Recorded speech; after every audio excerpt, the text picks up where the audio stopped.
Is All India Radio. The news read by Valsa Williams.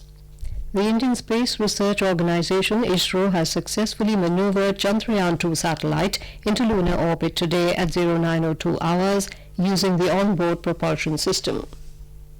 A press release issued by the space agency says the satellite is placed in 114 kilometers by 18,072 kilometers orbit, and the duration of maneuver was 1,738 seconds.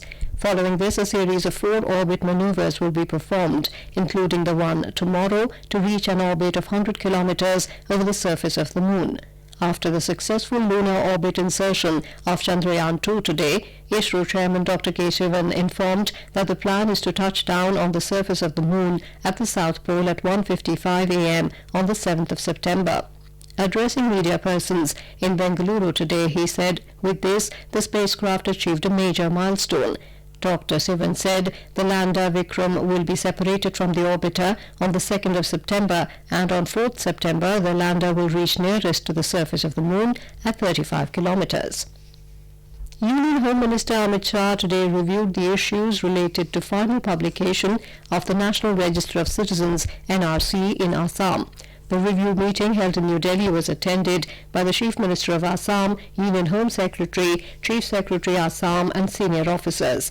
Extensive deliberations have been held on the issue between the Union Ministry of Home Affairs and the state government of Assam in recent weeks. It was decided that in order to facilitate the persons excluded from NRC, adequate arrangements will be made by the state government to provide full opportunity to appeal against their non-inclusion. The Supreme Court today agreed to hear a plea of Facebook for transfer of cases related to demands for linking of social media profiles of users with Aadhaar number pending before the High Courts of Madras, Bombay and Madhya Pradesh to the Apex Court.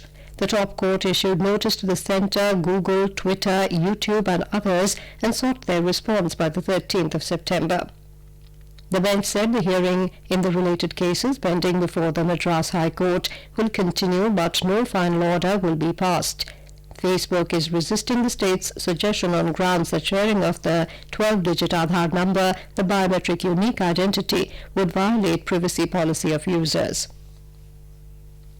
Karnataka Chief Minister B.S. Yediyurappa today expanded his cabinet with the induction of 17 new ministers. Governor Vajubhai Wala administered the oath of office in secrecy to the new ministers at a function held in Raj Bhavan this morning. Prominent leaders including Govind Karajol, C.N. Ashwath Narayan, Lakshman Savadi, K.S. Ishwarappa, R. Ashok, Jagdish Shettar and B. Sriramulu are among those who were sworn in today. The lone independent MLA H. Nagesh was also inducted into the cabinet. Among the 17 cabinet ministers, Jolle Shatikala Anna Sahib is the only woman minister. Yediyurappa announced that a cabinet meeting will be held after the expansion. External Affairs Minister S. Jaishankar has said that Bangladesh presents a model relationship in India's neighbourhood first policy. He was addressing the media after holding bilateral discussion with the Bangladeshi Foreign Minister Dr. A.K. Abdul Momen in Dhaka today. He said the partnership between the two countries will benefit by controlling terror, crime and extremism. S. Jaishankar said increased connectivity by rail, road and air benefits both sides. He said the purpose of this visit is to affirm the strong relationship between the two countries and also to prepare for the forthcoming visit of Prime Minister Sheikh Hasina to India. In Jammu and Kashmir, Pakistan resorted to yet another incident of ceasefire violation by starting indiscriminate and unprovoked firing in the border district of Poonch in Jammu Division today. Defense spokesperson told AIR News that at about 11 a.m. Pakistani troops violated ceasefire by firing small arms and shelling with mortars in Krishna Ghati sector of Poonch district. However, alert Indian troops retaliated and returned the fire effectively to silence the Pak guns.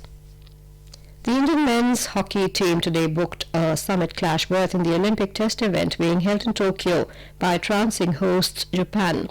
Striker Mandeep Singh struck a fine hat-trick to help the Indian team beat Japan 6-3. India will face New Zealand in the summit clash tomorrow. And with that, we end this news bulletin.